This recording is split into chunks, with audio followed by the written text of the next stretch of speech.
veio a mim a palavra do Senhor Jeová, dizendo: eis que Hananel, filho de Salum, teu tio, Hananel era o que, Jeremias? Virá a ti, dizendo: compra para ti a minha herdade que está em Anatote, pois teu é o direito de resgate para redimi-lo.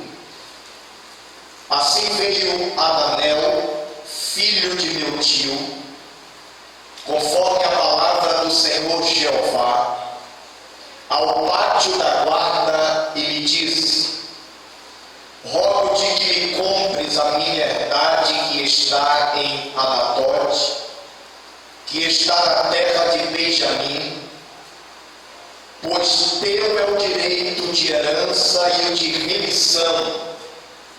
Compra-o para ti. Então compreendi que isto era a palavra do Senhor. Continue lendo. Então comprei a herdade de Hananel, filho de meu tio, que estava em Anatote, e pesei-lhe o dinheiro. Quantos ciclos de prata? Toda a igreja. Isso. E assinei a escritura e a selei. E ela foi confirmada por testemunhas. E pesei-lhe o dinheiro em uma, e tomei a escritura da compra, tanto a que estava selada, e que continha as condições e os termos legais, como a que estava aberta. Quantas escrituras tem aqui? Vocês estão aí, meus irmãos? Amém. Quantas escrituras? Duas. Diga: uma selada, outra aberta. Verso 12.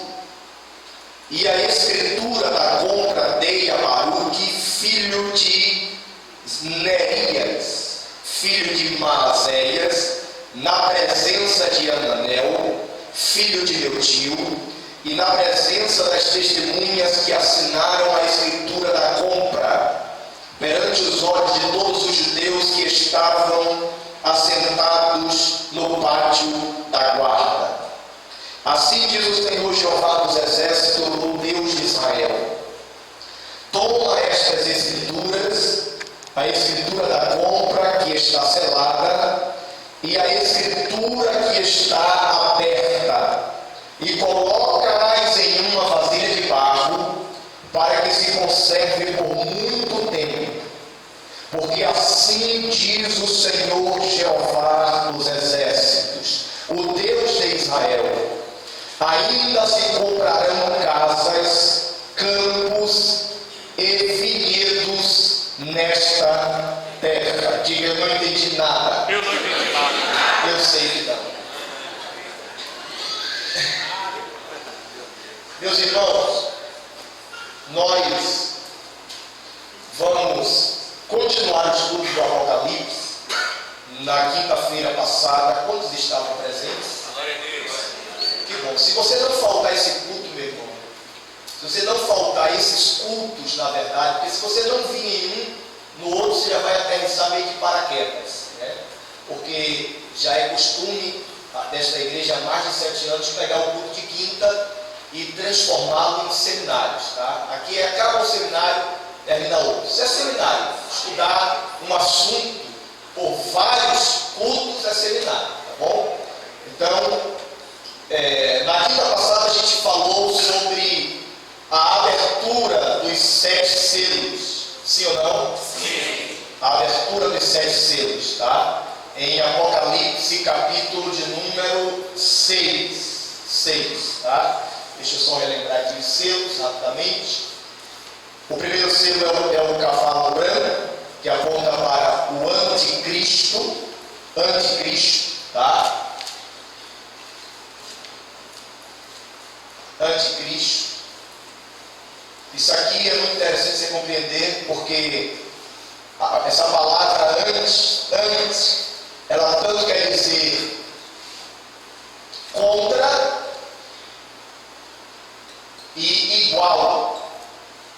igual a Cristo. Contra e igual. A gente sabe que primeiro, nos 3 anos e meio da grande tribulação, o anticristo, que é o cavaleiro do cavalo branco no capítulo 6, ele vai se revelar como sendo igual a Cristo, um imitador de Cristo. Mas, depois dos 3 anos e meio da grande tribulação, ele vai se levantar contra tudo que invoca o nome de Cristo. O segundo cavaleiro, capítulo de número 6, verso 24, é o cavaleiro de cor vermelha, que aponta para a guerra. O terceiro cavaleiro é o cavalo preto, que aponta para a fome, um desencadeamento de fome nunca ora visto sobre a terra. O quarto cavaleiro é o quarto cavalo é o cavalo de cor amarela ou pálida, que aponta para a morte e o Hades. Não é a morte e o inferno, é a morte e o Hades, tá? O quinto, que são as almas que foram sacrificadas durante o período da grande tribulação. Estou só passando para relembrar, tá certo? O sexto selo serão sinais no céu, as estrelas serão abaladas, cairão do firmamento, a lua não brilhará mais na sua glória, tá? E o sétimo selo, que não deu tempo de falar na quinta passada, na verdade já é uma conexão com as 7 trombetas que também serão tocadas. Perceba que Apocalipse é o livro do número 7, tá? 7 selos, 7 trombetas, 7 espíritos que estão ao redor do trono de Deus, 7 igrejas. Então, dentro da etimologia, o 7 representa a totalidade de Deus, a perfeição. E Apocalipse verdadeiramente é o livro que vai revelar tudo o que Deus vai fazer nos céus, na terra, para pôr um fim no jugo de Satanás. Você pode dar uma olhada agora? Agora eu li um texto em Jeremias, capítulo de número 32, para você entender um pouco, tá? A questão de como funciona o Apocalipse. Se você entender isso aqui, irmãos, se você compreender Jeremias 32, você vai compreender como o livro do Apocalipse trabalha. Tem conexão, pastor? Tem.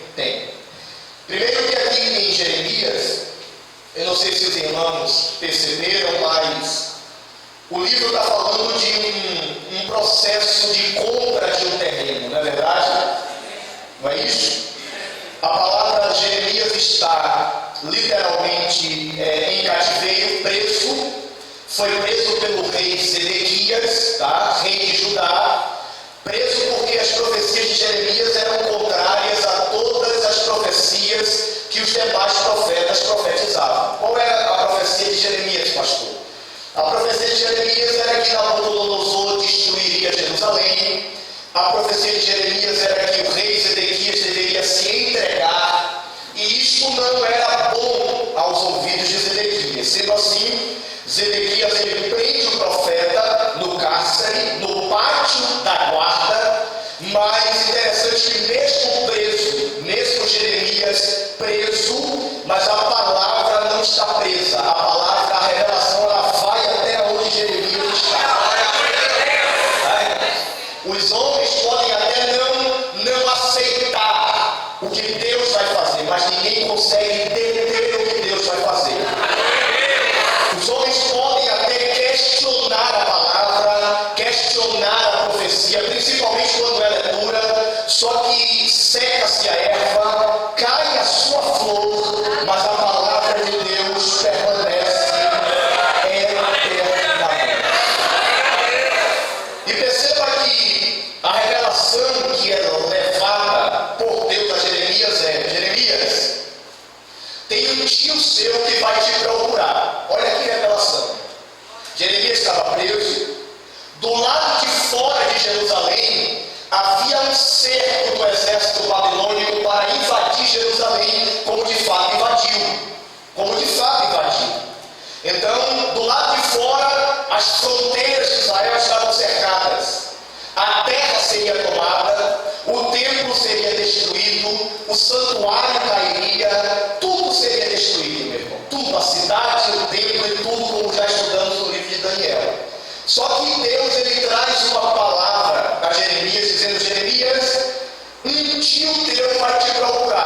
parafrasear para ganhar tempo.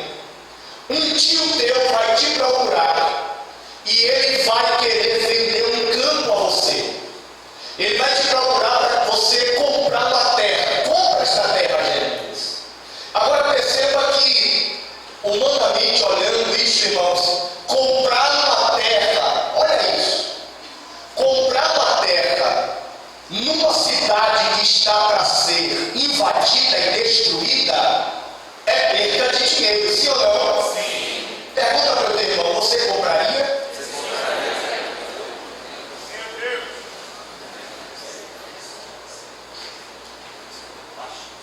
Você compraria, irmão? Só que Deus, ele é um Deus de mistérios. Aleluia, Deus! Tá? Ele é um Deus de mistério. Porque a situação do momento era de destruição, mas a situação futura era de bênção. Glória a Deus! Eu vou dizer novamente para ver se vocês acordam. O presente, se Jeremias olhasse e ignorasse a profecia, ele ia olhar e dizer: Senhor, eu vou comprar uma terra numa cidade que vai ser invadida e destruída. Eu não compro, não, Senhor. Só que Deus não estava olhando o presente. Aleluia! A terra estava para ser invadida, mas você vai ver aqui, ó, no capítulo 32, olha na Bíblia,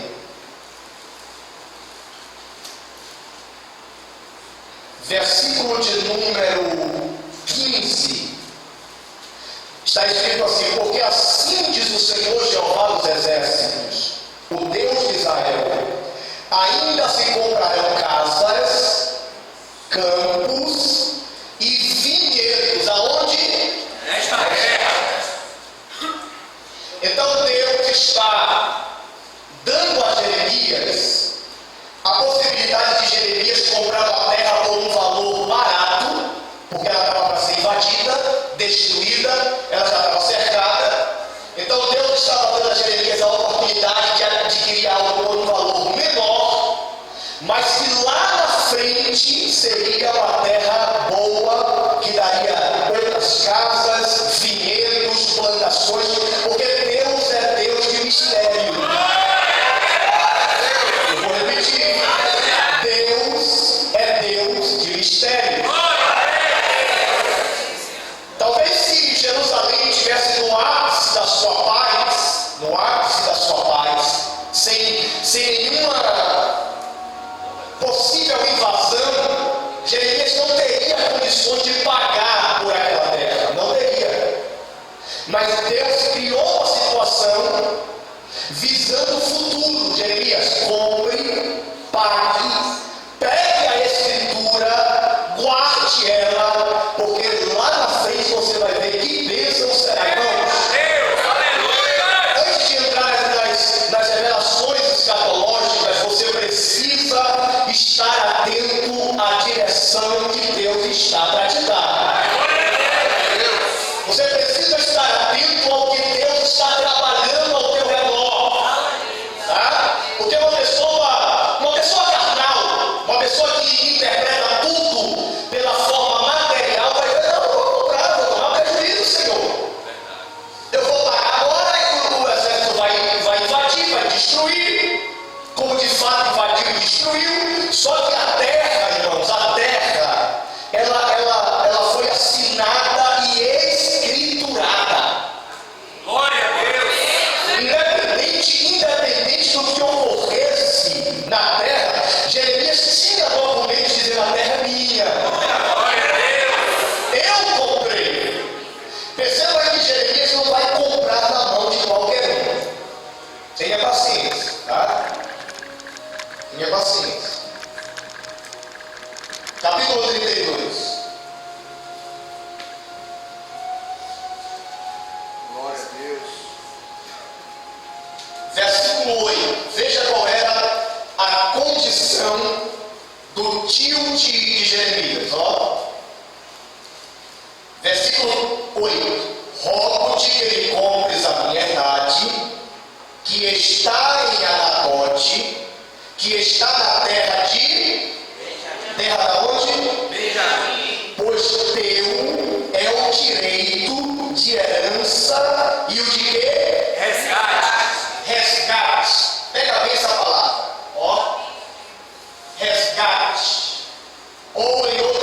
traduções, remissão. Remissão. Então,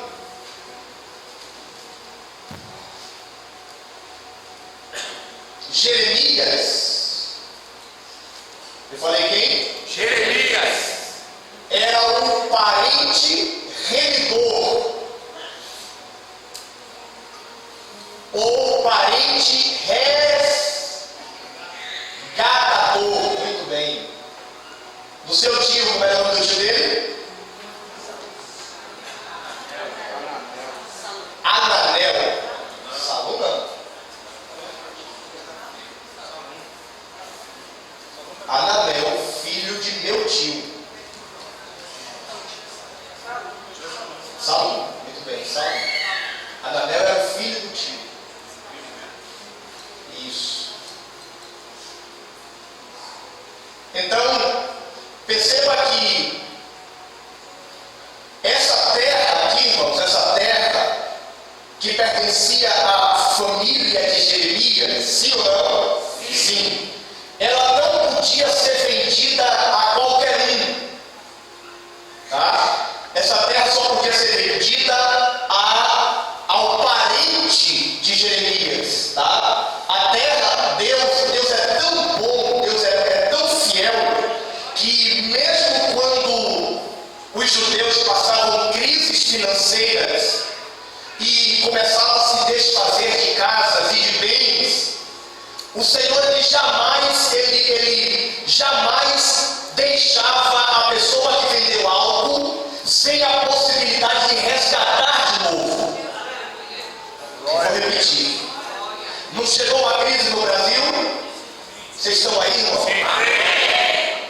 Na crise muita gente está vendendo as coisas. É ou não é? Carros, casas, apartamentos, para pagar suas dívidas. Só que a crise vai embora. A crise vai embora. E Deus vai trazer um tempo de bonança de novo para a nossa nação. Diz para alguém: este período de luta da tua vida vai passar.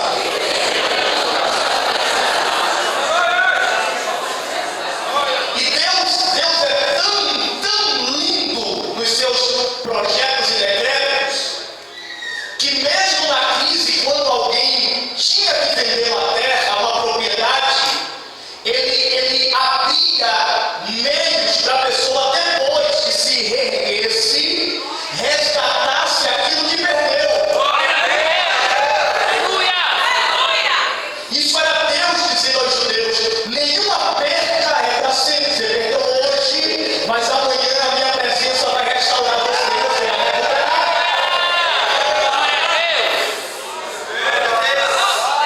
Aleluia. Então, isso é Apocalipse, tá, irmão? Isso é Apocalipse. Você vai ver que lá na frente vai. Então, essa questão de. Eu não ia nem entrar, irmão. Eu sou sincero. Eu não ia nem falar sobre essa doutrina de parente, resgatador, remidor. Eu ia estar o Apocalipse passando. Mas não tem como. Porque Glória a Deus. do capítulo 6 de Apocalipse até o 22, na verdade, eu não vou falar agora. Glória a Deus. Mas vamos lá.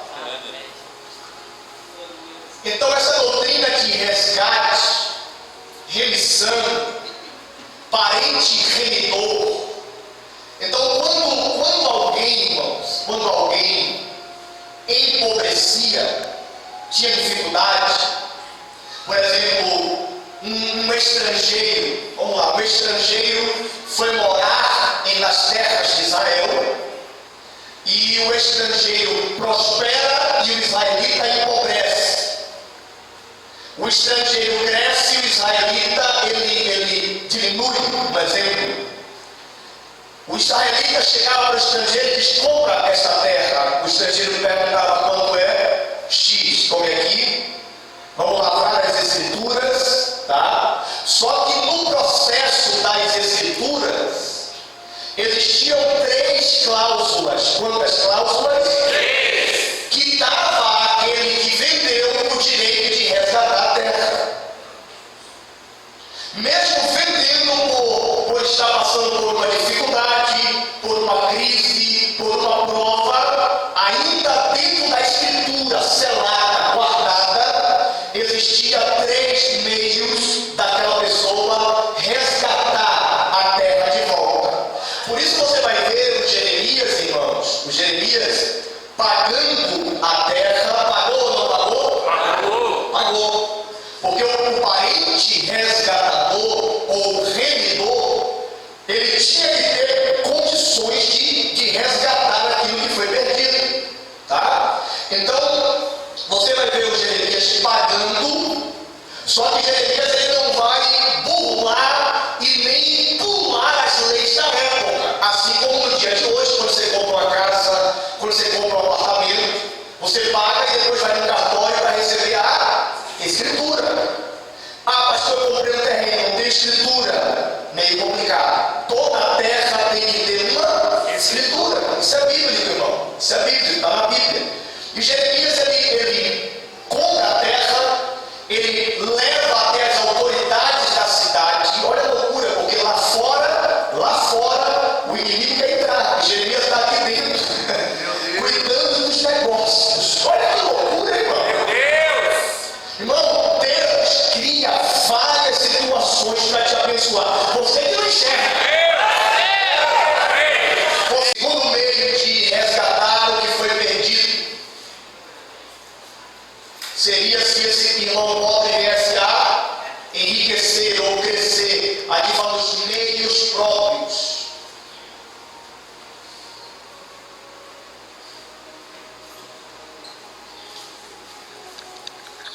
Põe o coração nisso. Põe o coração nisso. Pelo amor de Jesus. Tá?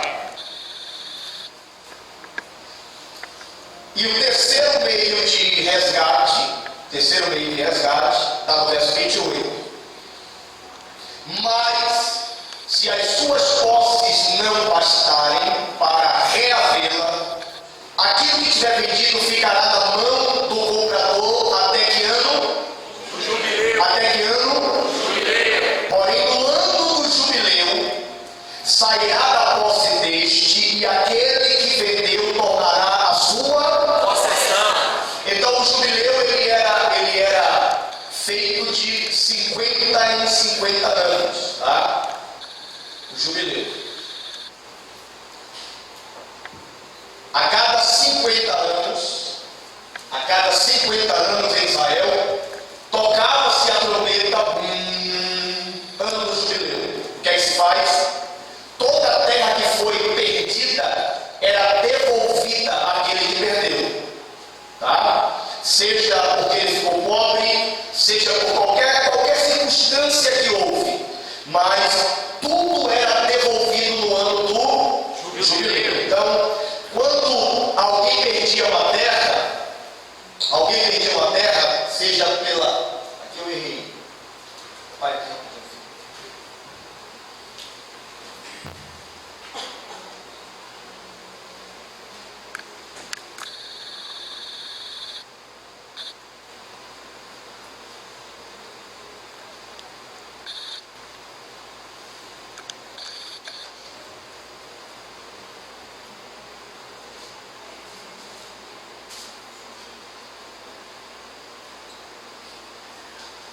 Eu coloquei a causa.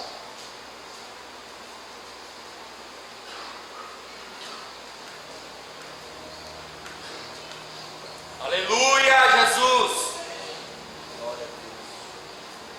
Então aqui eu estou colocando os três meios pelo qual, está em Levítico 25, um homem poderia receber de volta aquilo que perdeu. O primeiro meio era um parente resgatador. O segundo meio era por recursos próprios, quase se aquela pessoa conseguisse dar a volta por cima e reatar aquilo que foi vendido.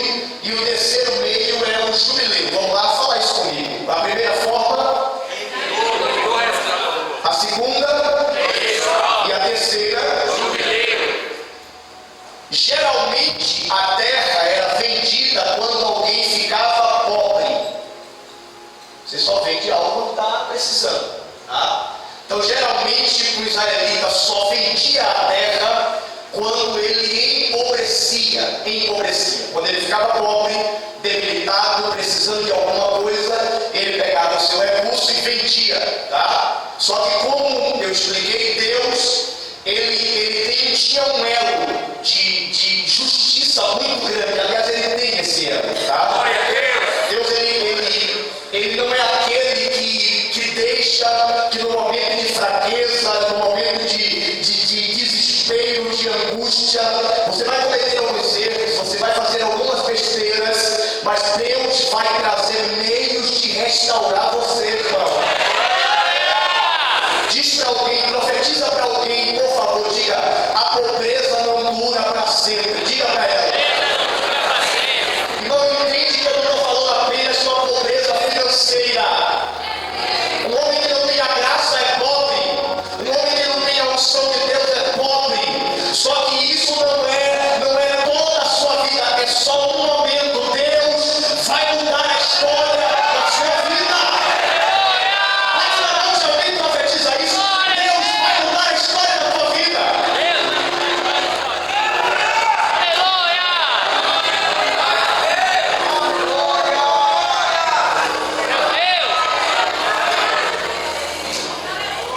Glória a Deus.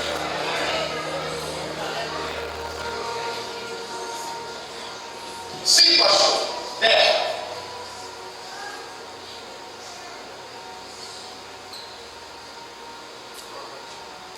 Vamos colocar que o objeto em resgate é a terra. O objeto em resgate é o quê? A terra. Irmãos, está claro até aí? Amém. Tem alguém que quer fazer alguma pergunta? Você pode, nesse grupo pode. Está claro? Amém. Pode tocar? Amém. Tranquilo.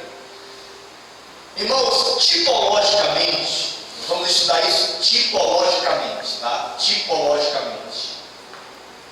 Quem é o irmão pobre que perdeu o direito da terra? Quem é o irmão pobre?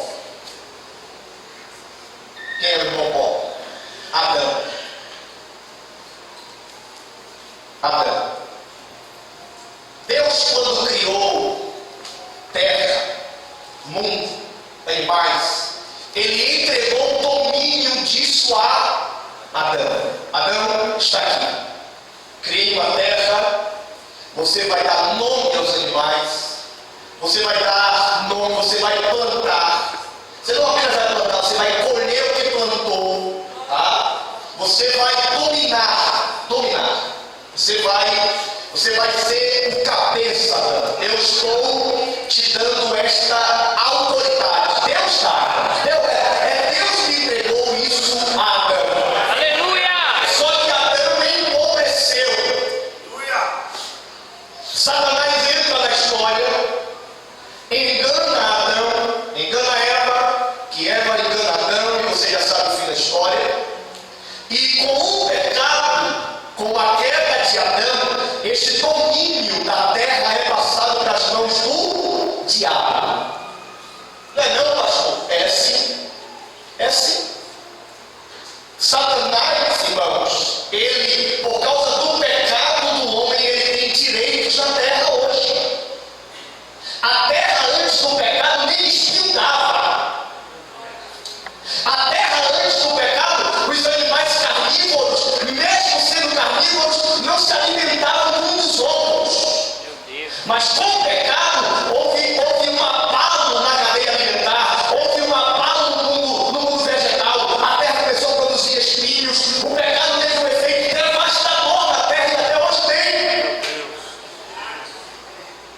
Quando Cristo encarnou, Satanás chegou para ele e disse: olha, se você se prostrar e me adorar, eu vou lhe dar todo o domínio do mundo. Está vendo aí? Tudo está na minha mão. Satanás ia dar porque estava na mão dele. Então o Adão passou uma crise. A crise chegou no Éden. Meu Deus. Fale para o teu irmão, a crise passou lá no Éden. Não só passou no Brasil, irmão. Meu Deus. Tanto passou passou que Adão perdeu domínio, perdeu a comunhão com Deus, tá? Perdeu os privilégios, perdeu a autoridade. Agora Adão vai viver uma vida completamente escrava fora do Éden. Dentro do Éden era gozo, era paz. Dentro do Éden, irmãos, não era Adão que ia para a igreja, era Deus que ia no Éden cultuar com Adão. Aleluia! Glória a Deus! Diz para o teu irmão, cuidado com o pecado. Cuidado com o pecado. Meu Deus. Não, ele até sorriu falando uma coisa tão séria. Mas diga para ele, o pecado quer arrancar muita coisa da tua vida. Diz para ele, o pecado quer destruir sua família, O pecado que destruiu sua seu ministério, seu ministério, seu casamento, seus filhos. Diga para ele, não brinca com o pecado. O pecado quer tirar tudo que Deus te deu. Mas desta vez o Espírito de Deus está falando como forte trombeta neste lugar. Levante a sua mão e adore nele se você pode.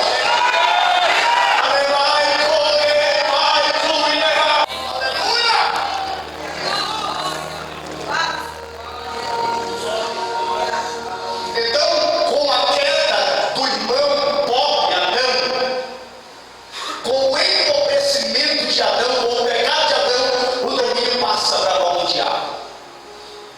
Com o pecado de Adão, Satanás tem a morte agora no controle dele. Pois o salário do pecado é a morte. Tem jeito. Tem jeito. Só que Adão, assim como o tio de Jeremias tinha um parente resgatador, remidor, que era o próprio Jeremias, e Jeremias aqui é um tipo de Cristo, tá? Assim também Adão tinha um parente resgatador, quem era? Cristo. Aleluia! Glória a Deus! Cristo. Meu Deus! Aleluia. Glória a Deus!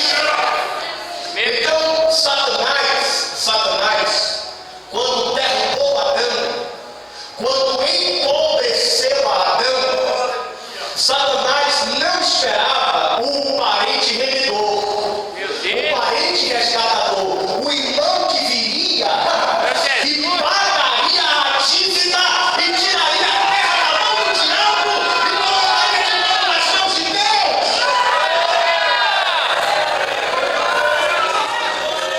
Diga para alguém, Deus não perde nada para o diabo. Diga com autoridade isso que eu estou falando.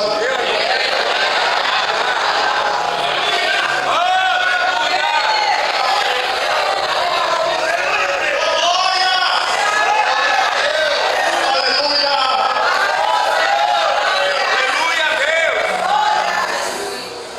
Apaga aqui. Jeremias comprou a terra por quanto? Quanto? 17 ciclos de prata. Não é isso? Prata na Bíblia aponta para resgate. Prata na Bíblia aponta para resgate. Tá? Por isso que o texto diz: não foste comprado e nem resgatado com ouro ou prata, mas pelo precioso sangue. Aleluia!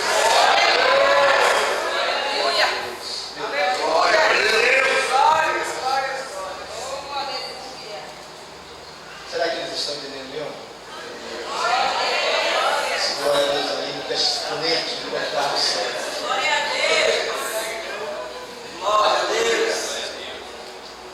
Então, qual foi o preço que o poceiro é aquele que tem a posse agora da terra, tá? Qual foi o preço que o poceiro estabeleceu para que a humanidade, a vida do homem fosse resgatada? Sangue inocente. Sangue inocente. Sangue inocente.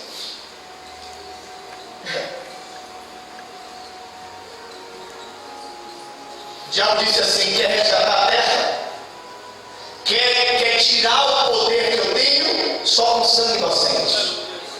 Com ouro? Não, ouro já tem demais. Prata?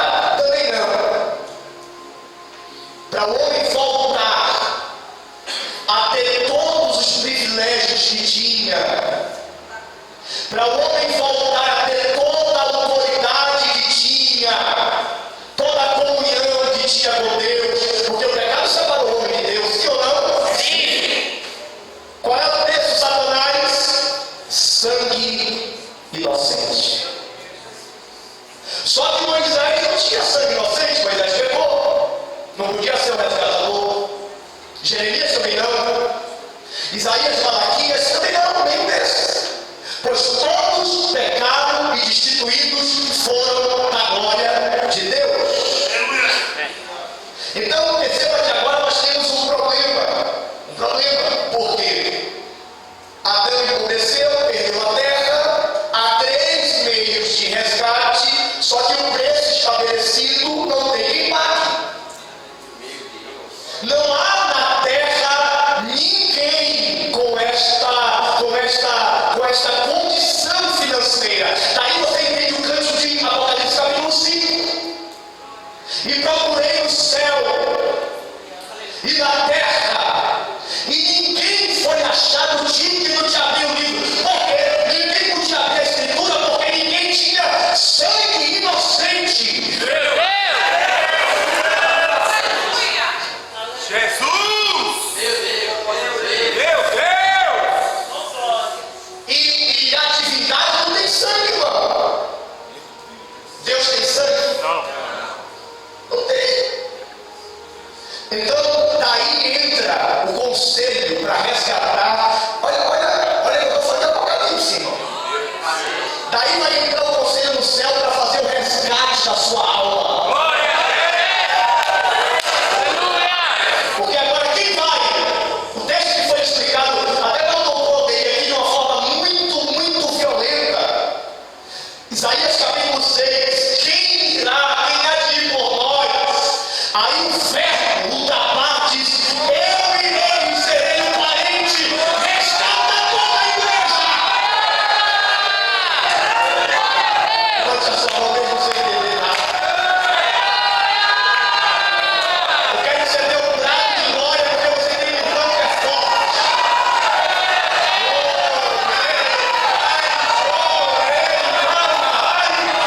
Eu quero que você dê um brado de glória, porque você tem um irmão que pagou tua dívida.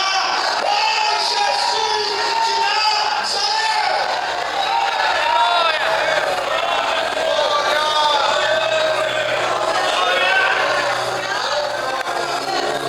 Aquele irmão que teve condições. Quanto é a dívida?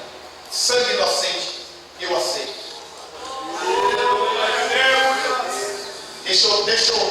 Deixa eu parafrasear para ver se você pega.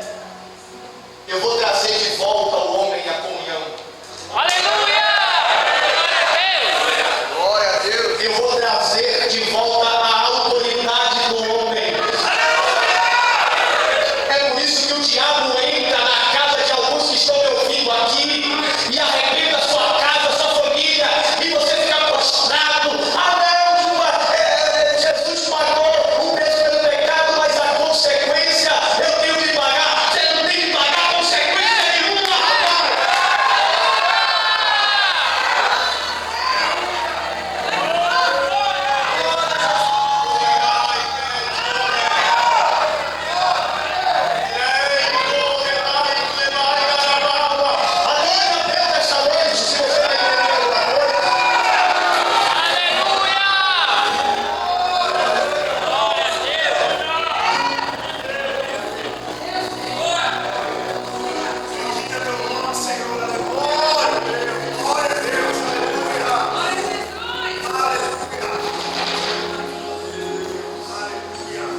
Daí, meu irmão,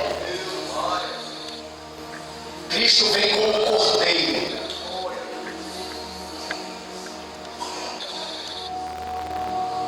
Por que como cordeiro? Porque o preço tinha que ser pago. Olha como Deus trabalha dentro de uma legalidade. Ele é Deus! Ele é Deus! Há uma dívida. Qual o preço? Sangue inocente. Qual o preço? Sangue inocente! Qual o preço? Sangue Vem como um cordeiro. Vem como um cordeiro. Ele não podia vir logo como leão. Não, vou quebrar tudo. Não. Ele veio pagar a dívida. Aleluia!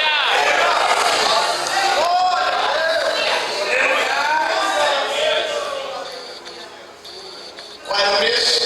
Sangue inocente. Agora pensa comigo. Pensa. Qual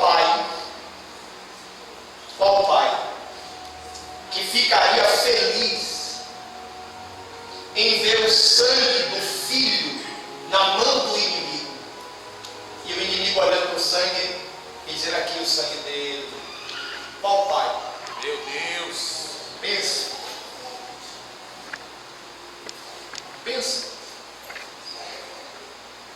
Uma vez no ano, eu falei quantas vezes? Uma vez. Quando o sumo sacerdote trazia o cordeiro até o altar de sacrifício, que sacrificava o cordeiro, que entregava o cordeiro para perdão dos pecados, o sangue era colocado dentro de um recipiente e o sangue não ficava ali. O sumo sacerdote pegava o sangue do cordeiro, entrava no santo dos santos, ia para o santíssimo lugar e a tampa da arca, chamada de propiciatório, propiciação, aceitação, o sumo sacerdote espargia o sangue do cordeiro na tampa da arca. O sangue não ficava lá fora. E quando o sangue era aspergido sobre a tampa da arca, Deus olhava de cima e não via pecado. Porque o sangue do cordeiro aspergido ali cumpria o pecado daquela nação. Então Deus não olhava o pecado da nação. O pecado estava coberto. Daí você vai ver o Cristo, apaga aqui. Que é o cordeiro de Deus. Que é o cordeiro de Deus. Você vai ver o Cristo, que quando o Cristo morre,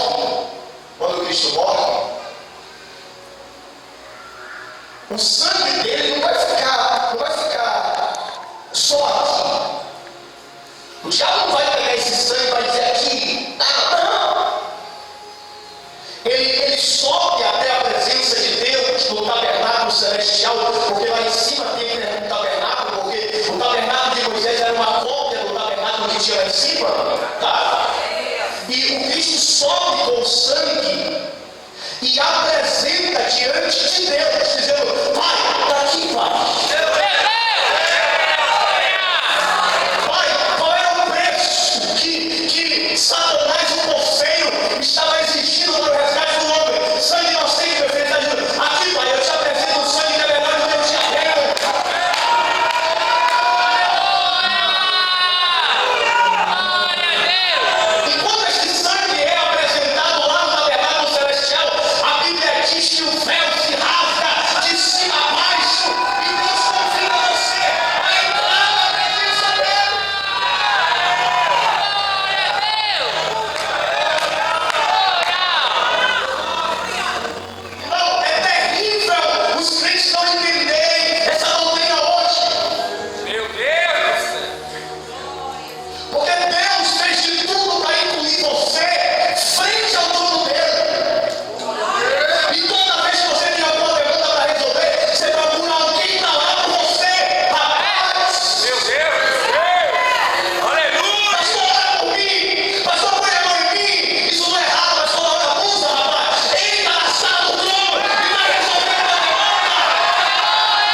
tem demanda, você não precisa de ninguém, meu filho. Entrai com ousadia. Aleluia, Deus. Na presença de Deus, pelo novo e vivo. Inaugura. Você acredita que tem crente aqui que nunca foi nesse caminho?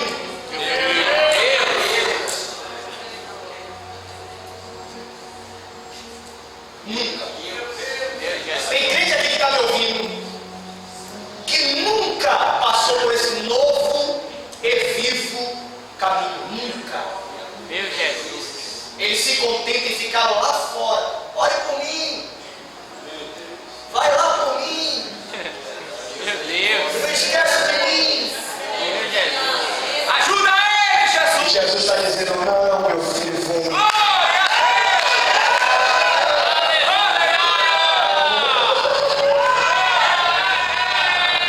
Venha esta madrugada, venha. Venha de manhã, venha de tarde, venha de noite. Porque a sala do meu Deus não está fechada. A sala do canal ocupada. Tem um advogado lá à direita do Pai.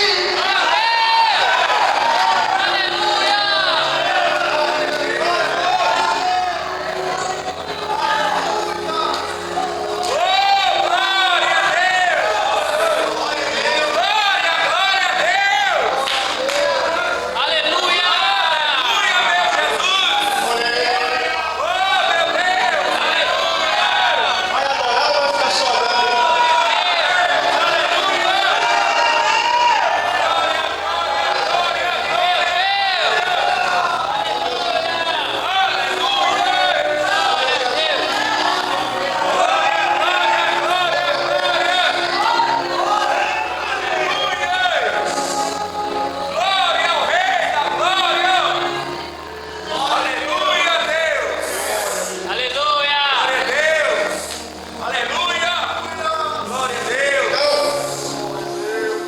Ele vem como cordeiro, manso, cospe nele, cordeiro, bate nele, cordeiro, cospe nele, cordeiro. Pega um cordeiro na roça. Quem sabe da roça sabe o que eu estou falando. Bichinho. Agora vai cuspir na face de um leão. Glória a Deus.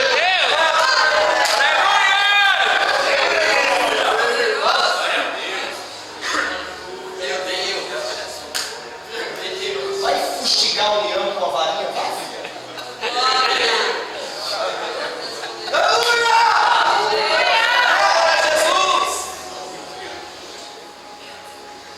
Quando João chegou no céu, ele viu um ser vivente que tinha 4 faces.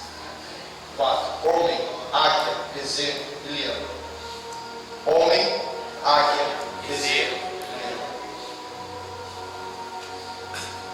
4 fases da vida de Cristo. 4 fases. 4 fases da nossa vida.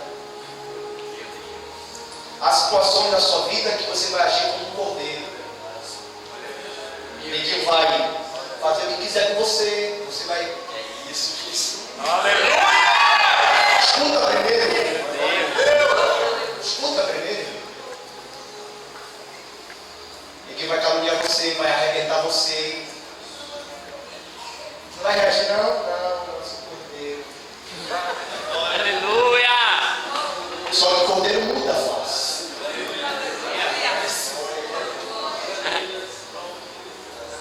E os homens sabem quando a gente está com o cordeiro e como está com o leão. Quando a gente entra com a face de leão, ninguém nem te olha. Mas quando você está com a face de cordeiro, todo mundo não te respeita. Troca amizade por autoridade, confunde. Acha que é seu amigo demais, já pode te desrespeitar. Venha. Vá encontrando um cordeirinho. Agora o leão, meu filho, vai problema. Neemias, quando chegou em Jerusalém, no capítulo 1, Neemias, ele vai orar primeiro como um cordeiro.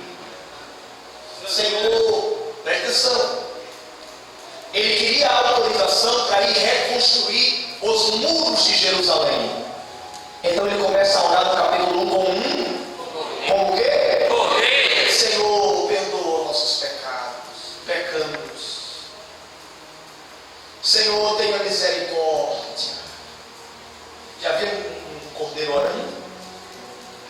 Deus, eu não tenho. Deus. Aí, como cordeiro, ele consegue a liberação.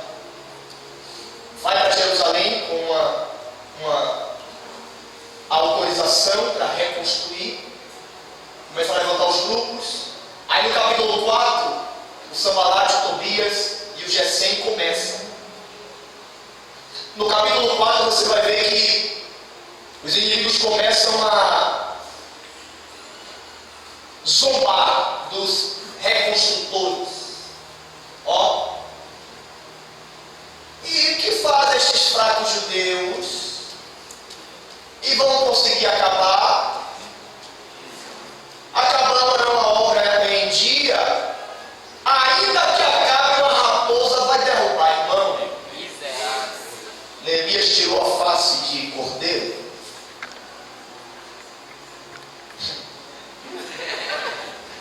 Aleluia! Pôs a face de leão e foi orar. Abra aí Neemias capítulo 4, você não ficar me olhando com essa cara. Glória a Deus. Depois em Apocalipse, tá? Jesus.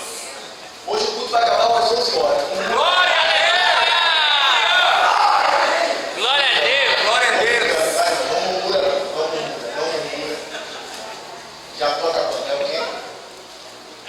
Cuidado com o não. Fica quieto, pelo amor de Deus. A mulher tem que entender isso. Ô mulher, tu gostaria de ficar casada com um cordeirinho o resto da sua vida?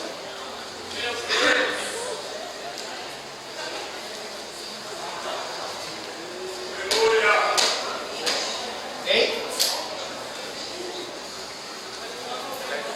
Cordeiro, que não me sempre manos.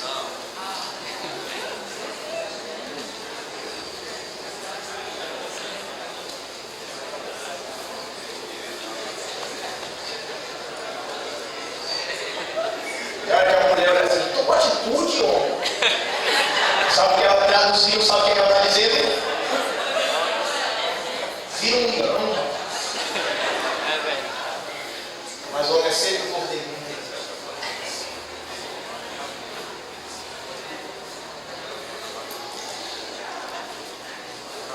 Aleluia, Neemias Jesus. capítulo 4. Glória a Deus. 4 de Neemias. Vejam como é a oração agora do Neemias Leão. Vocês estão interessados em saber? Aleluia. Glória a Deus. Escuta, ó Deus nosso, porque somos desprezados. Devolve a sua afronta sobre a cabeça deles e faze que sejam entregues como despojo numa terra de cativeiro. Não lhes encubra a iniquidade, ou seja, não perdoe esse pecado. E não sejam apagados seus pecados diante de ti, pois que te provocaram a ira diante dos construtores. Olha pra cá. Neemias não está, irmão, trabalhando por causa própria.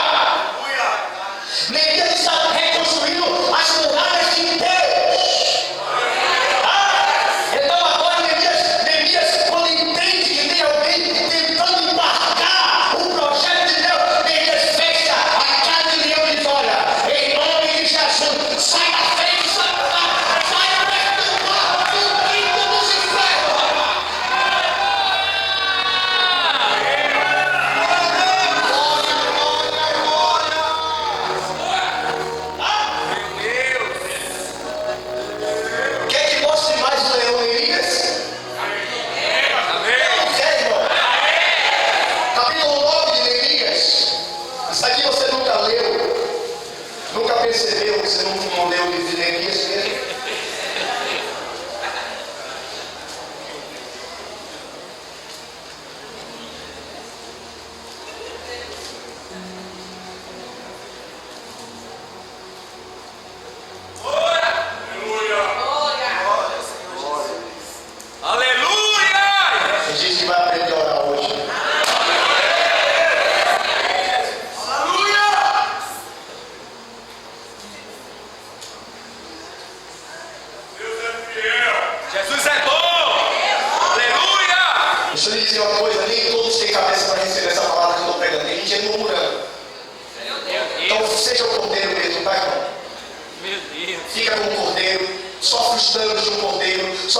Jesus não ficou como um cordeiro o tempo todo. E a próxima manifestação de Jesus na terra não vem como cordeiro, vem como um leão cheio de um exército de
Capítulo 13. Aleluia! Aleluia!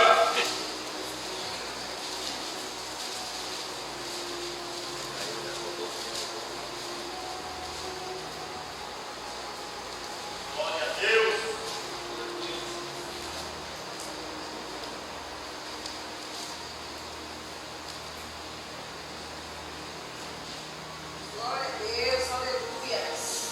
Verso 5.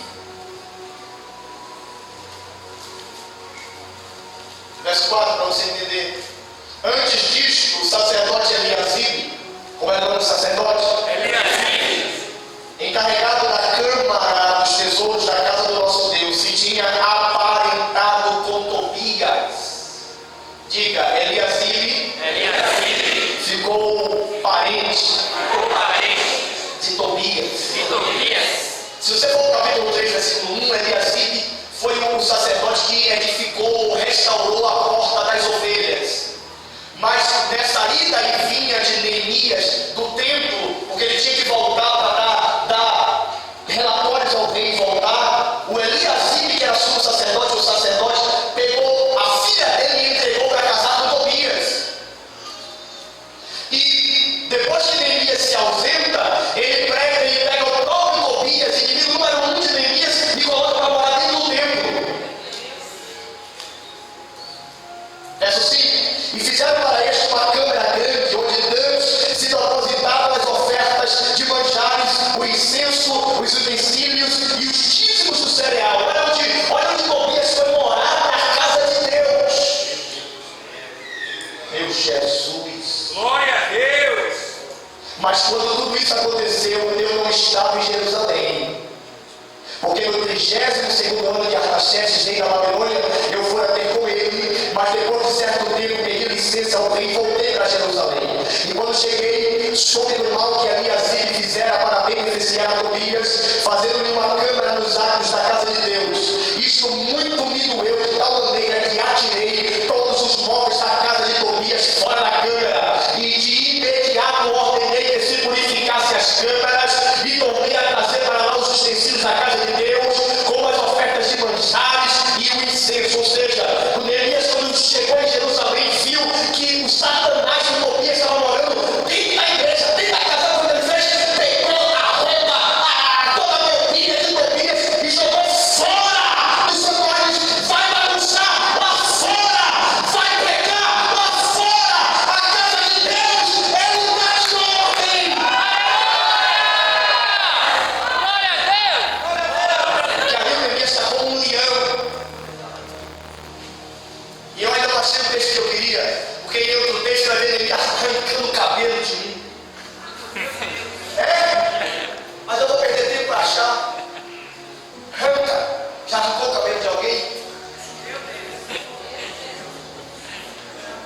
Isso não é ira, não, irmão. Entende o que eu estou pregando? Neemias não fazia isso por causa própria.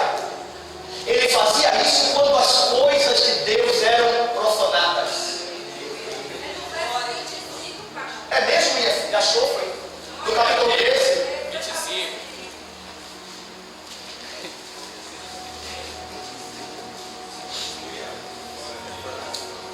Ixi. Glória a Deus! Aleluia! Então os repreendi e os amaldiçoei. Na versão que eu estou usando, e alguns deles espanquei e lhes arranquei os cabelos. Você pensa que Neemias era só o Neemiazinho da construção, né? Neemias tinha um zelo pela casa de Deus. Aleluia! Glória a Por isso Deus! está escrito, o próprio Cristo disse: o zelo da tua casa vai me devorar. Cristo não aguentava. Se Cristo entrasse em muitas igrejas hoje, oh meu Deus, Jesus! as pessoas não têm mais referência dentro do santuário. Estão aqui, mas é um celular. É uma falta de respeito às coisas santas. Meu Deus! Glória a Deus. Isso aqui é um momento único, meu irmão. Aleluia! Aleluia. Glória a Deus! Antes o povo só adorava lá fora. Fora do tabernáculo. Fora dos limites do santuário. O parente resgatador vem e te resgata. Aleluia! Bota você dentro do santo lugar. E aí você fica aqui com o negócio de parar. Para com isso, rapaz. Aqui é lugar de água. Só quem veio. Só quem veio. Só quem veio. Só quem veio aqui por causa dele. Só quem veio adorar. Aleluia.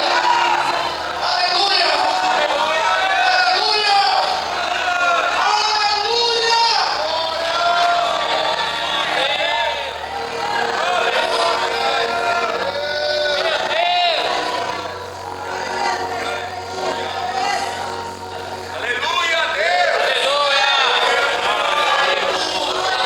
Apocalipse capítulo 5 para a gente encerrar.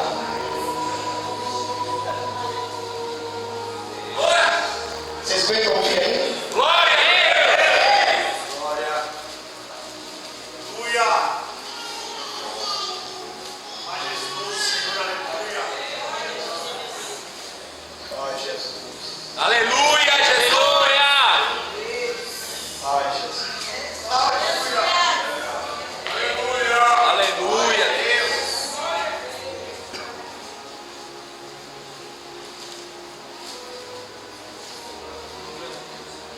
Vai ler daqui, Valdir, capítulo 5. Leia pausadamente, sentado com calma, pode ficar sentado. Como um cordeiro. Glória a Deus. Valeu. E vi na década que estava assentado sobre livro escrito por dentro e por fora, selado com 7 selos. E vi um anjo forte, bradando com grande voz: quem é digno de abrir o livro e desatar os seus selos? E ninguém no céu, nem na terra, nem debaixo da terra, podia abrir o livro nem olhar para ele. E eu chorava muito, porque ninguém fora achado digno de abrir o livro, nem de olhar, nem de ler, nem de olhar para ele. E disse-me um dos anciões: não chore, eis aqui o leão da tribo de Judá, a raiz de Davi, que venceu para abrir o livro e desatar os seus 7 selos. João veio, diz na mão do Pai, um livro, uma escritura, com 7 selos, escrito por dentro e por fora. O querubim brada: quem é digno? Quem pode resgatar? Meu Deus! Quem pagou este preço? João está no céu e chora. Por quê? Porque João está procurando o cordeiro. Ó. Cadê ele? E não acha. João está procurando quem? O cordeiro. Só que um dos anciãos chega para João e diz: João, para de procurar o cordeiro.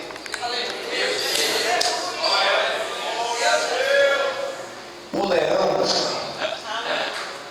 Meu Deus. o vingador, ele pode pegar a escritura. Ó, lembra de Jeremias? Amém. Ah, é, caiu a ficha, né? Meu Deus. Glória. Aleluia!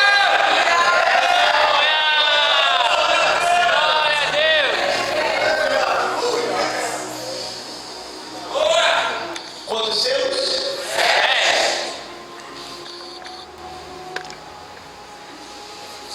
Satanás, mesmo depois que a dívida foi paga, foi ou não foi? Alguém aqui deve alguma coisa ao diabo? Só que o diabo é perseverante. Mesmo depois da dívida paga, ele não quer sair da terra. Ele está lutando. Ele não quer deixar a terra. Só que na própria escritura da terra, que continha as cláusulas de resgate, uma das cláusulas dizia que se o conselho não saísse depois que a dívida fosse paga, Aleluia! escuta, aquele que comprou poderia vir com um exército e botar o conselho para fora.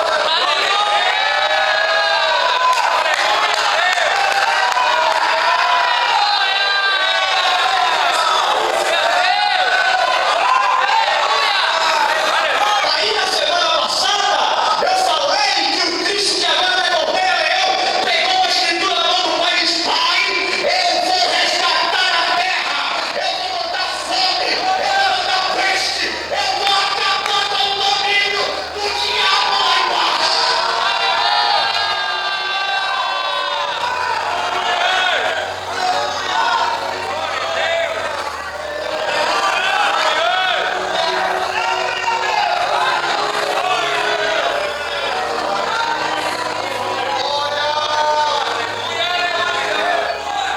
Eu sou Islã. Como não? Fui morto, cordeiro, mas agora estou vivo, leão.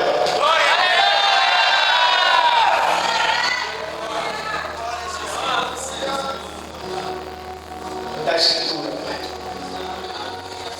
Então, ninguém no céu podia abrir a escritura e nem desatar aqueles selos. Cada selo é um flagelo que vem na terra. Não, irmão, entende o Apocalipse como Deus resgatando a terra e tudo das mãos do diabo. Tudo isso que vai ser mandado sobre a terra, fogo e peste. Isso é o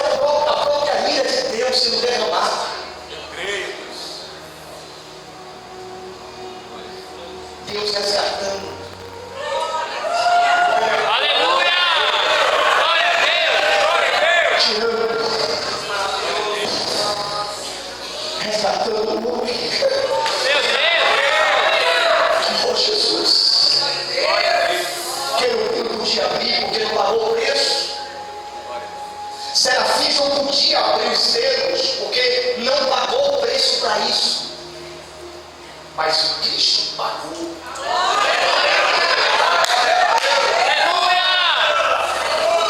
Ele tinha autoridade para.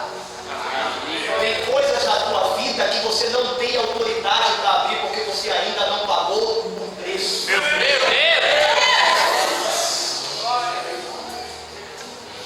Tem muita gente que quer abrir coisas,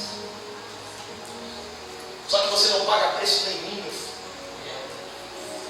E Deus não é Deus de ilegalidade. Glória a Deus. Meu Deus. O que eu clamava: quem é digno? 4 faces, 8 olhos procurando. Quem é digno? No céu não tem ninguém aqui, porque ele não tinha chegado, ele estava lá embaixo. Na terra não tem. Que a boca ele entra no trono e diz: eu paguei. Aleluia!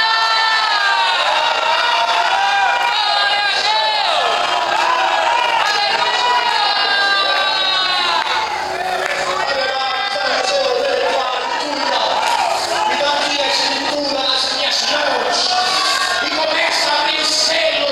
Vai cavaleiro branco, vai cavaleiro amarelo, a correr na terra, porque o diabo vai dizer que a terra é dele, que ele domina a terra. Só que quem manda no céu e quem manda na terra é o leão da tribo de Judá.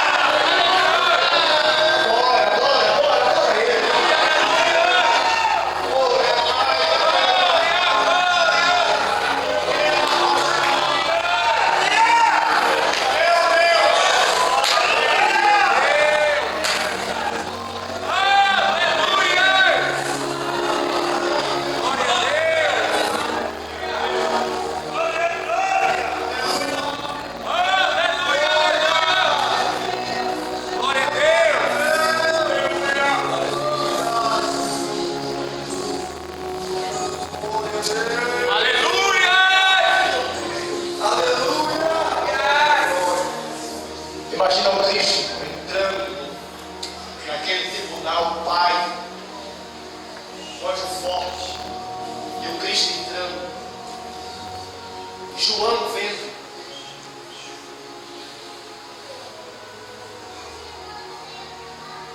Selada a escritura. Começa a abrir.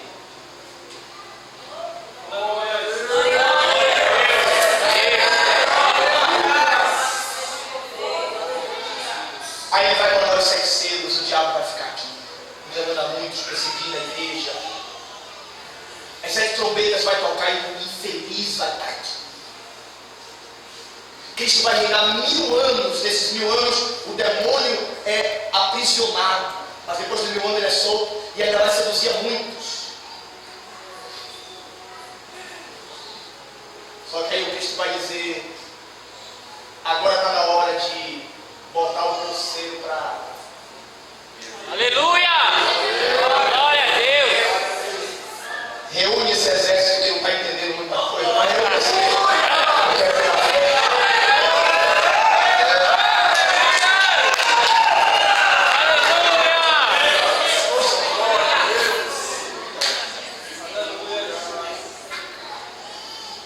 Deixa o teu irmão, está preparado? Está preparado? Pergunta se ele entendeu alguma coisa.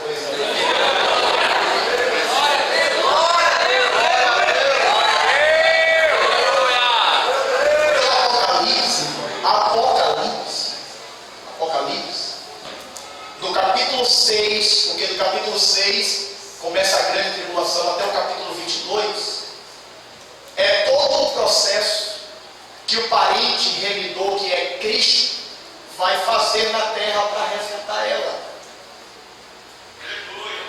Fácil de entender o Apocalipse. Glória a Deus. É um projeto, um processo de remissão, resgate. Satanás, quando Quando Cristo morreu, Satanás perdeu ali toda a sua autoridade. Aleluia. Porque o salário do pecado era a morte. Só que Cristo não morreu com o pecado. Então, foi o inocente que morreu. Por causa disso, o poder que estava na mão do diabo, da morte, agora passou para a mão de... Aleluia. Daí ele declara: eu tenho as chaves da morte e do inferno.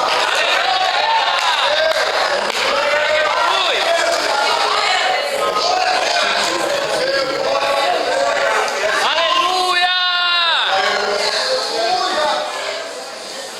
Ó Jesus, pega na mão dessa pessoa.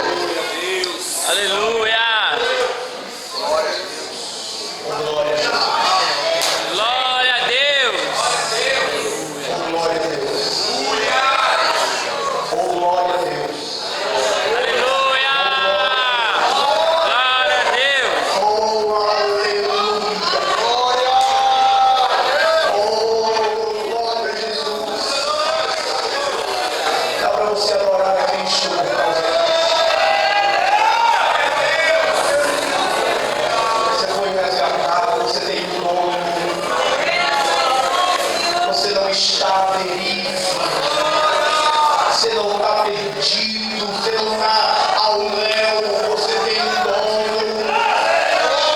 Foste resgatado da sua maneira de viver. Você foi comprado pelo alto preço, pago por Cristo naquela cruz.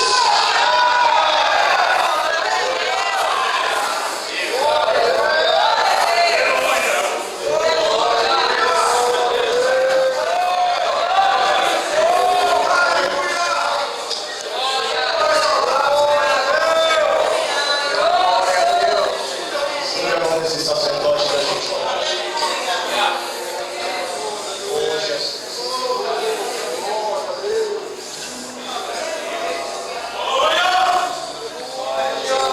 Precisa entender algumas coisas diferentes.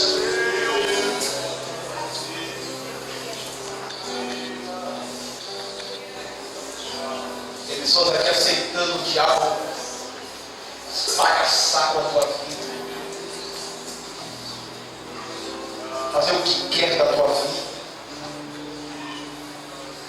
e você não sabe o que Cristo já fez por ti. Aleluia.